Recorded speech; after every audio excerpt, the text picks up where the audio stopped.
Hey, what's up, everybody? Welcome to the XROADZ podcast. This is number 63, and I'm the host, Jake Ryan. I'm going to be doing a solo podcast this time, and in fact, I'm going to be doing a lot more solo podcasts.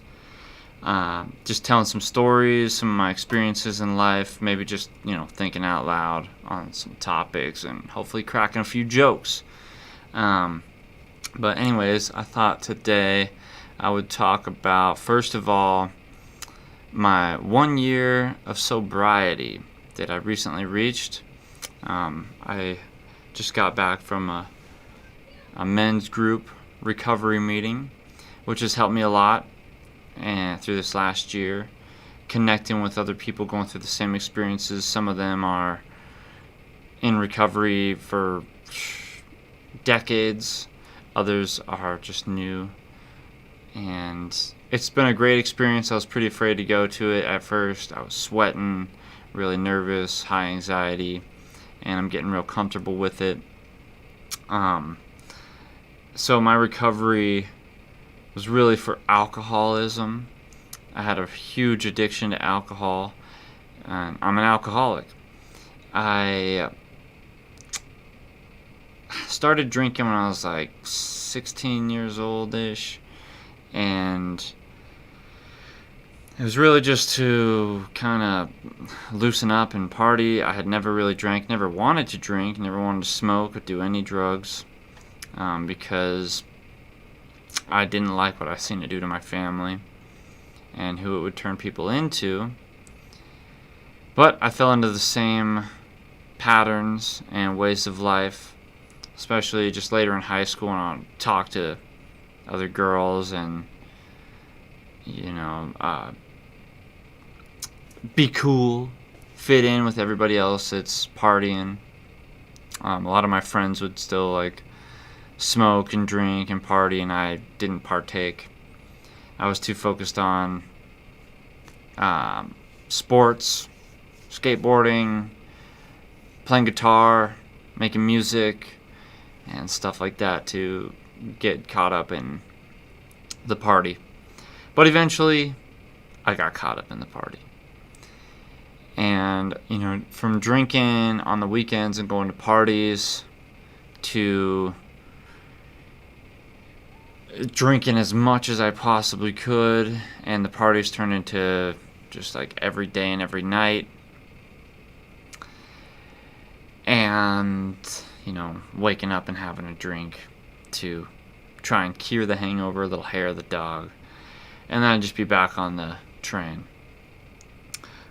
So I'd get in trouble when I was underage, minor in possession of alcohol, and wouldn't take care of my responsibilities, just continued going to the parties, never learned my lesson, eventually ended up in jail. I'd end up in jail a few times, alcohol related, of course. I'd get into some fights, and now I've been doing these workbooks, and recently going to church and other recovery program stuff where I have to self-reflect, answer some questions about myself and why I've done the things I've done, work on making amends with people, and realize some things about myself, because the alcoholism, it really got to the point that it wasn't just about the party anymore. Once I started losing work, quitting jobs, even after building successful independent businesses in construction and entertainment, I thought that was part of the gig, was partying like a rock star, and abusing alcohol and drugs was just the thing to do. And even with construction, be yo, get off work, have a drink, or even sometimes at lunch, have a drink with the guys, go back and finish up the rest of the day. Wake up hungover, get back at it, and get caught on these cycles of, even when I was making enough money, I'd pay for the party more and more, and eventually I wasn't paying my bills or saving up as much money because I was getting more reliant on drugs and alcohol, especially once it just affected my mind so much, and my depression increased, my anxiety increased, my self-esteem went down. And eventually, it just led me into this dark depression where I would just hide away. Sometimes I'd make music, and I think sometimes I made some great music under the influence because that was my only escape. And now I'll have to go back and kind of reiterate and look at some of that stuff and try to make it better because it was so sloppy, angry. I was full of a lot of resentment. Didn't want to take responsibility for my own actions or my faults. Didn't want to admit my faults. And was too proud to say I'm sorry sometimes. Or my bipolar would kick in. Have mood swings. I'd be happy, sad, angry. Have outbursts. Just be outrageous. And that didn't help. Sounds like my phone's got some sort of vibrating going on. Hold on. Hopefully that didn't affect the video and the audio. It probably did. That was my alarm going off at 11:11. Make a wish. Some people would call that angel time when I was growing up. But yeah, so with the alcoholism, I'd get caught up in the a lot more evil. Kind of got strayed off the righteous path, more down the wicked path. And I'd grow up going to church because of all the problems my family would go through due to alcoholism and making poor choices, infidelity, addictions to gambling and other parties, making other people, friends, higher priority than family. And so eventually I rebelled from the churches, kind of lost God, or I'd be angry at God, wrestle with God, and be like, why are you putting me through this hell? Even though I would make the choices myself to abuse drugs and alcohol. And it was almost like a romanticizing it, like a rock star wise, where it's like, yeah, I'm just gonna go overboard. Especially when I got to the point where I just didn't care anymore what the consequences might be. I was so far gone. If I had lost jobs or got in trouble, I was just running away from my problems, not wanting to take care of them. Lose my driver's license. And just kind of made me feel like I couldn't get myself back up from rock bottom. That it was so hard to take that first step up that I might as well just stay at the bottom in the darkness, because I loved hanging out in the darkness. I'd come home or just stay home all day, sleep in all day, stay up all night in the darkness, drinking a bottle of Jack Daniels or cases of beer, and drink even my wife's beer once I ran out, or turn to the wine, tons of red wine, blood of Christ. So I'd get really kind of into religion at times, and even almost just enveloped with, like, maybe it felt like I could connect more with God or angels, because I would be in such turmoil with inner demons and feeling like I made a deal with the devil even on these drugs and substances. Maybe because I wanted fame and fortune and love and attention from other people to feel validated, and to bask in the glory of my greatness, when really I was just masking how much I hated myself. And my self-hatred had to do with, like, the depression, and that was fueled also by the alcohol and the poor choices, hating myself for the mistakes I've made. And so I've had to practice a lot more self-love. And, not only with my alcoholism did I have to quit drinking, but I had to quit doing drugs too. I even quit smoking weed. I had a real affinity for psychedelic drugs, LSD primarily, also psilocybin, and I would do DMT, Molly, amphetamines, ecstasy, and I've had my run with opiates, pills, So I've pretty much done the spectrum of substances, and I never wanted to do them. Eventually, I used myself as a lab rat and would use different substances and create art, or just to escape reality. It was no longer just to help myself. And, but really I'm the problem, and all these substances were my solution. Now, I have been going to therapy and talked to a doctor about prescription medication, so I've been on a mood stabilizer for bipolar manic depression, because I would have these really high highs, where I'd feel like God and feel like king of the world, and then I would crash and have these really low lows where I just would sink into depression, almost be like suicidal, think that, I'm worthless and that I'm doomed, my soul belongs to the devil, and I'm just, why try?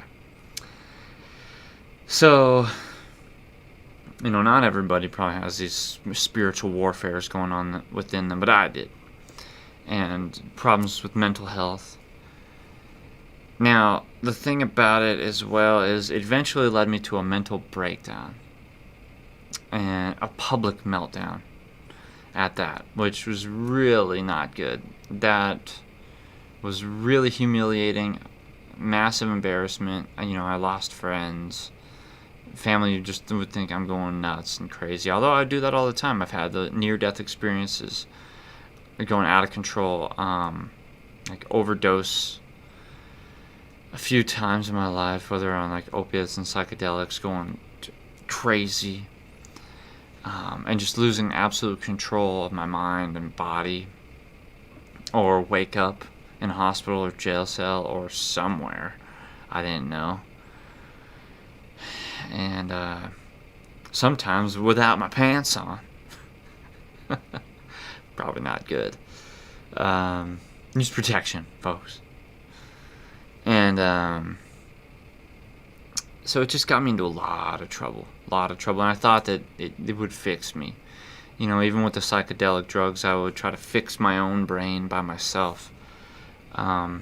Microdose to get off of alcohol, which kind of helped when I was microdosing psychedelics to get off alcohol, but then I would get strung out on the psychedelics.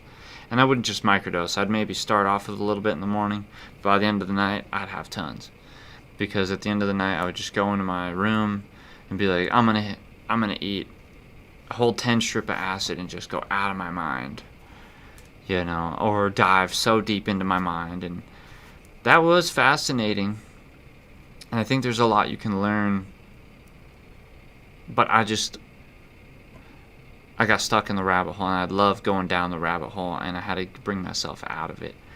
And I don't think it's completely necessary to hit those points. If you want to have a psychedelic experience, you could sit and meditate, go out in nature, listen to binaural beats or isochronic tones and frequencies, or just do something you love, sing, play music, get on those drums, play some hand drums, even doing some bike rides, going on walks in nature, just doing those things that you love. You hit that flow state, and that's psychedelic. If you get I'd be obsessed with like the hallucinations as well, because it would be fascinating, like mandalas. You feel like you would see heaven, visions of heaven, or even visions of hell. And to tough through those bad times, and I could self-reflect on maybe all the hell I put myself through, and why did I do it? I chose to do it. What was the purpose for going through all those negative experiences? And maybe it was to come out on the other side, tell stories, create art and music to hopefully share with other people, and maybe it will inspire or motivate them, and maybe it'll have a positive outcome for other people. Maybe it'll help people somehow. And that's all I can try to do now, is help other people, help myself, help my family, and just be a positive influence and have a positive ripple effects out into the universe, because I'm making up for a lot of the wrong I have done with my selfishness, and how my selfishness could affect other people, affect their happiness, their emotions, their well-being, their business. and just other things like that. So hitting 1 year was a huge accomplishment for me. I've never gone that long without drinking or using drugs. And in the past, when I would be like, okay, I'm getting off of it, maybe I'd go a week and, be like, I can have a drink this weekend, and then just go crazy that weekend with the drinking, because I'd buy myself a big old tall can, a 24 ouncer, maybe a 40 ounce to Freedom. And then, once I had the alcohol, I would just loosen up to want to do other substances too. And, so I'd go a few months maybe and be like, well, let's see how long I can go this time. So I already kind of made up in my mind where I was like, eventually I'm going to do this again. Eventually I'm going to have a drink just to loosen up. I'm not going to go crazy with my partying. I'm not going to get angry and lash out. I'm not going to do something stupid, but eventually I would. And eventually it would always lead to a mental breakdown. And that would be my breaking point where it's like, I gotta stop. I just have to stop. Or, you end up back in handcuffs in the hospital, in jail. You don't want that. Break things that you really care about. Hurt people you really care about and love. And just to go 1 day was so hard. To go 1 day without a drink, 1 day without smoking, 1 day without using. It'd be so hard. But if I could just go 1 day, then the next day I would tell myself, okay, you went 1 day, you can go another day. When I hit 3 days, I'd be like, okay, you're starting to get over your cravings a bit. You know that you can curb your cravings and you can focus on something else. You can do some push-ups or sit-ups or play a little guitar or watch something on your phone or TV or whatever it might be to take your mind off of it and just distract yourself till the craving goes away. And eventually it was so hard, and other people would try to help me, but I'm so rebellious. I just didn't want help. I was too prideful, too self-righteous or something, and I was just like, no, I'm not going to listen to you. Eventually, I couldn't do it myself, and I'd pray to, God, higher power, the universe, whatever you might call it. I'd pray and say, it's so hard to do this myself. I feel like I don't have the power or the strength sometimes to do this myself, and I succumb to the substances and the temptations. Please, God, give me the strength and the power to overcome. And I believe my prayers were answered, because eventually I did overcome it, and I'm still overcoming it, and I still pray, and I still go to these groups, and I still have the cravings, and I still have the desires, and I still have these thought patterns that I would live with for years and years and decades, and I still work on changing them, and it's probably not something that will ever go away, but I work on my behaviors, or taking a moment to just pause, bite my tongue, and not start going off on curse words, and just popping off the top without thinking. If I could just think, pause, not react and overreact, and just be like, look, I'm somebody different now. I'm going to be somebody different. I'm going to be a better person, be a better man, husband, father, friend, son, even a better worker, a better artist, a better podcaster, a better musician, a better producer, a better communicator. Most of my problems, better at controlling my emotions, better at analyzing myself and my emotions and why I'm acting this way, and better at accepting people or things that are out of my power. So I just wanted to say that, my recovery has been going well. It's not easy. I did reach out and join some groups, because because I don't want to relapse. And I know there's always that possibility and that potential, but I just don't want to do that. And I want other people to hold me accountable, because I did this for myself, but at the same time I did it for my kids, my wife, my family, my friends, and my fans and followers. And I felt like I had lost fans and followers at points in my life after I had gained them with my music and art and playing shows and traveling. And I want to get out and play shows and travel. And I wouldn't mind playing the bars, but I don't really want to play the bars. But I feel like I've gotten to the point where I could still do that and not be tempted to drinking, and know that people hopefully don't want me to drink and that they want to see me succeed. But I want to play bigger concerts, bigger stages, theaters, eventually the stadiums, you know. But playing the smaller gigs, super rad. We're gonna be setting up some smaller gigs here soon. I'll play out on the streets. Outside gigs are the best.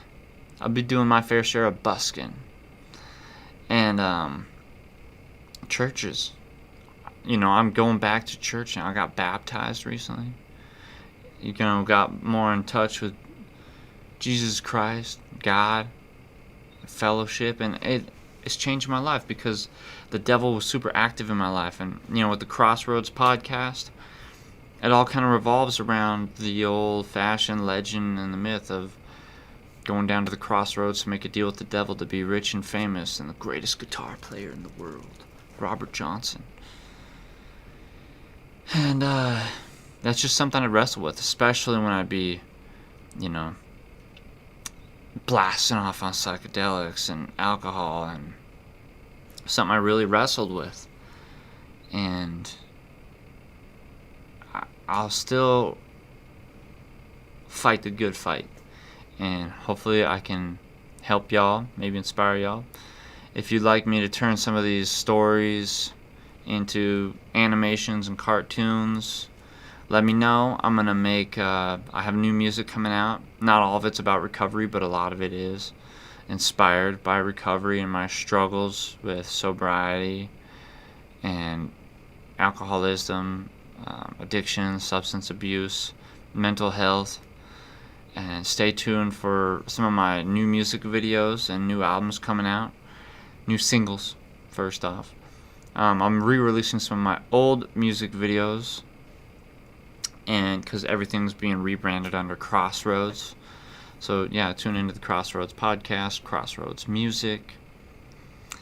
More and more, hit the notification bell, make sure and subscribe, leave me a comment, hit the like, and I appreciate y'all. Stay tuned for more, and yeah, thanks again for tuning in. I don't know if there's anything else real important I have to say, but God bless. I'm gonna try and even end with the serenity prayer. I've started to remember these prayers. God, grant me the serenity to accept the things I cannot change, the power to overcome the things I can change, and the wisdom to know the difference. I think that's how it goes. I might have messed it up. I'm not sure. God, grant me the serenity to accept the things I cannot change, the willingness to accept the things I can, and the wisdom to know the difference. Yeah, anyways, much love to y'all. God bless. Take care. And I will see you on the other side. Back at the XROADZ again. Alright, later.